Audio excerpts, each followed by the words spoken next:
Laporan keuangan berperan penting dalam pengambilan keputusan oleh manajemen, investor, dan regulator. Agar dapat dipercaya, laporan harus akurat, transparan, dan sesuai standar akuntansi. 3 PSAK utama yang relevan yaitu PSAK 202 yang mengatur pencatatan persediaan mulai dari biaya hingga pengakuan beban, PSAK 216 yang membahas aset tetap termasuk pengakuan, penilaian depresiasi, dan penurunan nilai, serta PSAK 238 yang mengatur pengakuan dan pengukuran aset tak berwujud yang tidak diatur oleh PSAK lain. Ketiganya memastikan informasi keuangan disajikan secara andal dan relevan untuk pengambilan keputusan. Dalam dunia akuntansi, pengakuan dan pengukuran aset sangat penting untuk transparansi dan akuntabilitas. Yuk, mari kita pahami secara ringkas tentang 3 PSAK penting yang akan kita bahas pada PBL kali ini, yaitu mencakup PSAK 202, 216, dan 238. PSAK 202 mengatur tentang persediaan, mulai dari pengakuan, pengukuran, hingga pengungkapan dalam laporan keuangan. Standar ini berlaku untuk semua persediaan, kecuali aset biologis, instrumen keuangan, dan beberapa persediaan industri khusus seperti agrikultur dan tambang. Tujuannya menentukan biaya yang layak diakui sebagai aset, termasuk jika terjadi penurunan nilai. PSAK 202 juga menetapkan rumus biaya seperti FIFO dan rata-rata tertimbang. Dampaknya, laporan keuangan jadi lebih transparan dan membantu pemangku kepentingan dalam menilai nilai dan risiko atas persediaan. PSAK 216 mengatur perlakuan akuntansi atas aset tetap, yakni aset berwujud yang digunakan dalam operasional dan punya umur lebih dari 1 tahun, termasuk pengakuan awal, pengukuran, penyusutan, hingga impairment. PSAK ini tidak berlaku untuk aset eksplorasi, aset agrikultur tertentu, dan properti investasi yang diukur dengan nilai wajar. Tujuannya adalah memberi gambaran akurat tentang investasi entitas dalam aset tetap, serta menjaga konsistensi pencatatan. Dengan penerapan PSAK 216, keandalan laporan keuangan meningkat, khususnya dalam hal nilai aset dan depresiasi. PSAK 238 membahas aset tak berwujud, yaitu aset non-moneter tanpa bentuk fisik seperti lisensi, hak cipta, dan perangkat lunak. Hanya diakui jika memenuhi kriteria spesifik, seperti manfaat ekonomi masa depan dan dapat diukur dengan andal. Standar ini mencakup pengakuan, pengukuran, amortisasi, dan pengungkapan. Namun, tidak berlaku untuk aset keuangan, goodwill, pajak tangguhan, dan lainnya yang diatur oleh PSAK berbeda. PSAK 238 memastikan bahwa aset tak berwujud dicatat secara tepat dan tidak disamakan dengan aset tetap atau aset lancar biasa. Profil perusahaan PT Camresto Indonesia Tbk dengan ticker ENAK adalah perusahaan F&B yang didirikan pada 22 Maret 2010 dan melantai di Bursa Efek Indonesia pada 8 Februari 2022. Hingga akhir 2023, perusahaan mengelola 322 gerai dengan sekitar 6.310 karyawan. Menaungi 7 merek kuliner seperti Raca, Gokana, BMK, Platinum, Chopstick, Grillman, dan Monsieur Spoon. Struktur saham utamanya dimiliki oleh Barokah Melayu Foods 38,31%, PT Alba Cipta Rasa 15,71%, Ali Gunawan Budiman 16,61%, PT Cipta Rasa Juara 11,07%, dan Publik sebesar 18,30%. Kas dan setara kas. Pada 2023, kas dan setara kas PT Camresto Indonesia Tbk turun menjadi 48,82 miliar dari 63,41 miliar di tahun 2022. Penurunan ini menunjukkan kemungkinan penggunaan dana untuk investasi, ekspansi, atau pelunasan utang jangka pendek. Komponen kas yang turun signifikan adalah saldo bank dan deposito. Piutang usaha turun dari 9,67 miliar pada tahun 2022 menjadi 8,38 miliar pada tahun 2023. Sebagian besar masih dalam jatuh tempo. Piutang jangka pendek dari pihak ketiga dan karyawan naik menjadi 3,15 miliar. Tidak ada piutang pihak berelasi di tahun 2023, berbeda dari tahun sebelumnya. Persediaan meningkat menjadi 40,27 miliar pada 2023 dari 31,22 miliar pada 2022. didominasi bahan baku dan bahan penunjang. Persediaan diasuransikan tidak bergantung pada satu pemasok dan dijadikan jaminan utang bank, menunjukkan perannya dalam mendukung pembiayaan. Aset tetap naik menjadi 808,05 miliar, mencerminkan penambahan pada kendaraan, peralatan, dan bangunan. Nilai buku bersih setelah penyusutan 382,65 miliar, penyusutan tahunan 94,05 miliar, terutama dari beban pokok penjualan. Aset tetap juga dijaminkan dan diasuransikan. Aset tak berwujud, nilai tercatat aset tak berwujud sebesar 44,44 miliar, sementara nilai buku bersih turun menjadi 17,5 miliar karena amortisasi sebesar 26,94 miliar. Aset ini mencakup merek dagang, perangkat lunak, dan resep, serta dijadikan jaminan pinjaman. Rasio kas anjlok dari 0,229 pada tahun 2022 menjadi 0,113 pada tahun 2023, mengindikasikan hanya 11,3% dari kewajiban jangka pendek yang bisa ditutup dengan kas. Penurunan ini mencerminkan pelemahan likuiditas dan potensi ketergantungan pada aset lancar lainnya atau pembiayaan eksternal. Rasio persediaan terhadap aset lancar naik dari 20,9% pada tahun 2022 menjadi 27,2% pada tahun 2003, menunjukkan peningkatan porsi persediaan dalam aset lancar. Hal ini bisa mencerminkan strategi antisipasi permintaan namun juga meningkatkan risiko pembekuan modal kerja jika tak dikelola efisien. Rasio piutang terhadap aset lancar turun tipis dari 8,2% ke 7,8%, mencerminkan penurunan piutang namun dengan porsi yang relatif stabil. Hal ini dapat mengindikasikan perbaikan dalam efisiensi penagihan atau tingginya transaksi tunai.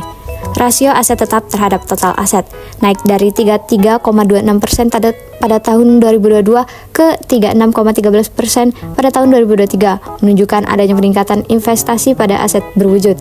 Meskipun mengindikasikan ekspansi, efektivitas penggunaan aset tetap perlu dianalisis untuk menghindari beban penyusunan berlebih.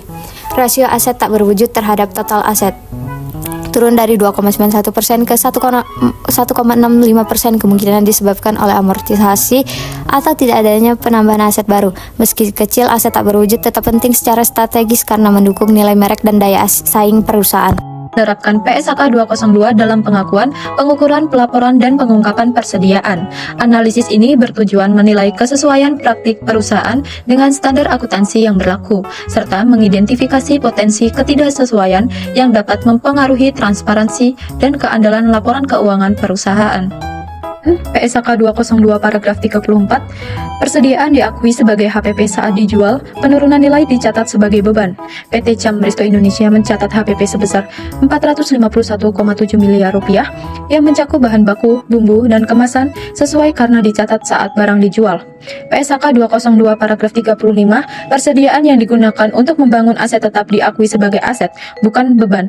PT CAM Resto Indonesia mengalokasikan biaya renovasi ke aset tetap sesuai aturan, menunjukkan kepatuhan terhadap PSAK 202. PSAK 202 paragraf 9, persediaan diukur pada nilai terendah antara biaya perolehan dan NRV. Tidak ditemukan penurunan nilai karena persediaan dianggap memiliki nilai pasar stabil. Jadi tidak diperlukan penyisian penurunan nilai. PSAK 202 paragraf 11, biaya perolehan termasuk harga beli, pajak, bea masuk, dan biaya angkut. PT CAM Resto Indonesia mengimpor bahan baku senilai 28,2 miliar rupiah dan memasukkan bea serta ongkos kirim, menunjukkan perhitungan biaya perolehan yang benar. PSAK 202 paragraf 12-14, biaya konversi, tenaga kerja, dan overhead dimasukkan ke nilai persediaan.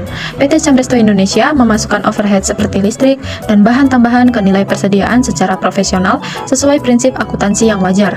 PSAK 202 paragraf 15-19, hanya biaya yang berkaitan langsung yang boleh dimasukkan ke nilai persediaan. PT CAM Resto Indonesia tidak memasukkan biaya administrasi atau kerugian abnormal ke nilai persediaan. PSAK 202 paragraf 23-27, metode penilaian FIFO atau rata-rata tertimbang harus diungkap. PT CAM Resto Indonesia tidak menyebutkan metode yang digunakan, menimbulkan kurangnya transparansi dan risiko ketidakpercayaan investor. PSAK 202 paragraf 28-33, jika NRV lebih kecil dari biaya, persediaan harus diturunkan. Karena tidak ada pengungkapan perbandingan NRV dan biaya, meskipun tidak ditemukan bahan rusak, tetapi seharusnya dijelaskan dasar asumsi nilai stabil. Laporan posisi keuangan. Persediaan dicatat sebagai aset lancar karena nilai persediaan meningkat dari tahun 2022 ke 2023, kemungkinan karena strategi stok atau ekspansi distribusi. Laporan laba rugi. HPP dicatat sebagai beban langsung terhadap penjualan karena HPP sebesar 451,7 miliar rupiah terhadap pendapatan kurang lebih 1 triliun dengan rasio 45% menunjukkan efisiensi operasional perlu ditinjau kembali untuk menjaga margin. PSAK 202 paragraf 36A harus diungkap metode penilaian persediaan karena tidak diungkap oleh PT Camresto Indonesia menyalahi prinsip keterbukaan informasi. PSAK 202 paragraf 36B, jenis persediaan harus dijelaskan, bahan baku, penolong, dan lain-lain. Karena PT Camresto Indonesia sudah memisahkan jenis persediaan dengan baik sesuai ketentuan PSAK 202 paragraf 36B. PSAK 202 paragraf 36C, jika ada penurunan nilai harus dijelaskan dasar perhitungan NRV. Karena tidak ada rincian metode NRV meski klaim tidak terjadi penurunan, kurangnya informasi ini mengurangi kejelasan laporan. PSAK 202 paragraf 36E, jika tidak ada penurunan nilai harus ada review manajemen. Karena PT Camresto Indonesia menyatakan hasil review manajemen menunjukkan pengendalian persediaan berjalan baik. PSAK 202 paragraf 36H, asuransi dan jaminan atas persediaan harus diungkap. Karena sudah dilakukan dengan pengungkapan bahwa persediaan diasuransikan ke PT ACA dan dijaminkan ke BCA. Dalam laporan keuangan, aset tetap adalah fondasi penting yang mencerminkan kekuatan operasional sebuah perusahaan. PT Camresto Indonesia menerapkan PSAK 216 untuk memastikan pencatatan aset dilakukan secara andal dan konsisten. Pada bagian pengakuan, perusahaan mengakui aset tetap seperti tanah, bangunan, peralatan dapur, kendaraan, hingga renovasi gerai jika aset tersebut memberikan manfaat ekonomi di masa depan dan nilai perolehannya dapat diukur secara andal. Misalnya tanah dicatat sebesar 46,6 miliar rupiah dan tidak disusutkan karena dianggap memiliki umur manfaat tidak terbatas. Aset lainnya seperti bangunan dan peralatan dicatat sebesar biaya perolehan, termasuk biaya langsung seperti pemasangan dan pengujian. Renovasi gerai senilai 57,1 miliar rupiah pada tahun 2023 juga dimasukkan sebagai aset tetap karena menambah manfaat ekonomis. Untuk aset yang masih dalam progres pembangunan seperti gerai Raca dengan progres 46%, perusahaan mengklasifikasikannya sebagai aset tetap dalam pembangunan. Namun hanya biaya yang langsung terkait yang boleh dikapitalisasi, sementara biaya umum seperti administrasi harus dikeluarkan dari perhitungan. Pada bagian pengukuran, PT Camresto Indonesia menggunakan model biaya, yaitu mencatat aset sebesar biaya perolehan dikurangi penyusutan dan penurunan nilai. Penyusutan dilakukan setiap tahun dengan metode garis lurus, misalnya bangunan disusutkan sekitar 1,6 miliar per tahun dan kendaraan 3,1 miliar yang menunjukkan estimasi umur manfaat masing-masing 20 dan 5 tahun. Hingga akhir 2023 tidak ada perubahan estimasi umur manfaat maupun nilai residu. Evaluasi juga dilakukan tiap tahun untuk menilai potensi penurunan nilai. Hasilnya tidak ditemukan penurunan nilai pada tahun 2022 maupun 2023. Dan karena tidak memiliki aset sumber daya alam, perusahaan tidak menggunakan metode depresi. Pada bagian pelaporan, dalam laporan keuangannya perusahaan memisahkan jenis aset tetap seperti tanah, bangunan, dan peralatan secara jelas. Total nilai perolehan aset tetap mencapai 808 miliar rupiah, sementara akumulasi penyusutan tercatat sebesar 425,3 miliar. Aset tetap dalam pembangunan dilaporkan terpisah dengan nilai 10,8 miliar. Perusahaan juga menyajikan tabel mutasi aset tetap termasuk penambahan 110,6 miliar dan beban penyusutan 94 miliar sepanjang tahun 2023. Pada bagian pengungkapan, PT Camresto Indonesia mengungkapkan bahwa model biaya digunakan secara konsisten. Beberapa aset dijaminkan kepada BCA dan aset yang sudah habis masa penyusutannya senilai 278,6 miliar masih digunakan dalam operasional. Semua aset tetap kecuali tanah telah diasuransikan dengan nilai pertanggungan 554 miliar rupiah dan hingga akhir 2023 tidak ditemukan adanya penurunan nilai atas aset tetap. Dengan penerapan PSAK 216 yang cermat, PT Camresto Indonesia menunjukkan komitmen pada transparansi dan tata kelola keuangan yang baik.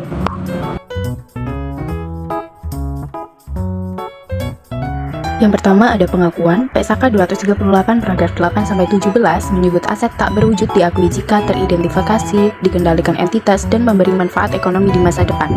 PT Campresto mengakui merek dagang Gokana dan Raca karena memenuhi kriteria tersebut.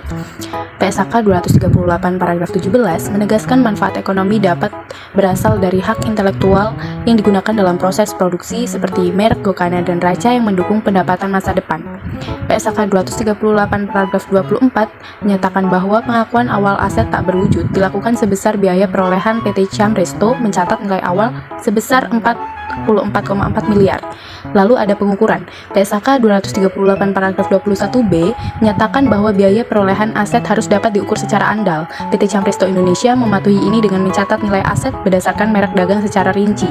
Gokana 10,3 miliar, Raca 12,9 miliar, dan lainnya 7,9 miliar. PSAK 238 paragraf 74 menyebutkan bahwa setelah pengakuan awal, aset tak berwujud dicatat sebesar biaya perolehan dikurangi akumulasi, amortisasi, dan rugi penurunan nilai. PT Campresto mencatat biaya perolehan sebesar 44,4 miliar dikurangi amortisasi 20,6 miliar sehingga nilai tercatat menjadi 23,7 miliar dan memenuhi hal tersebut. Lalu pelaporan, PT Campresto Indonesia melaporkan pengakuan awal aset tak berwujud berdasarkan biaya perolehan yang mencakup merek dagang seperti Gokana dan Raca, resep dagang, perangkat lunak, dan bagi hasil dengan nilai bruto 44,4 miliar sesuai PSAK 238 paragraf 21-24. Perusahaan juga melaporkan amortisasi tahun 2023 sebesar 6,27 miliar secara sistematis dan transparan, namun metode amortisasi dan umur manfaat belum diungkap, padahal wajib menurut PSAK 238 paragraf 118. Pengungkapan, pada PSAK 238 paragraf 119 menyatakan setiap kelas aset tak berwujud harus diungkapkan secara terpisah, seperti merek dagang, perangkat lunak, hak cipta, paten, dan lainnya.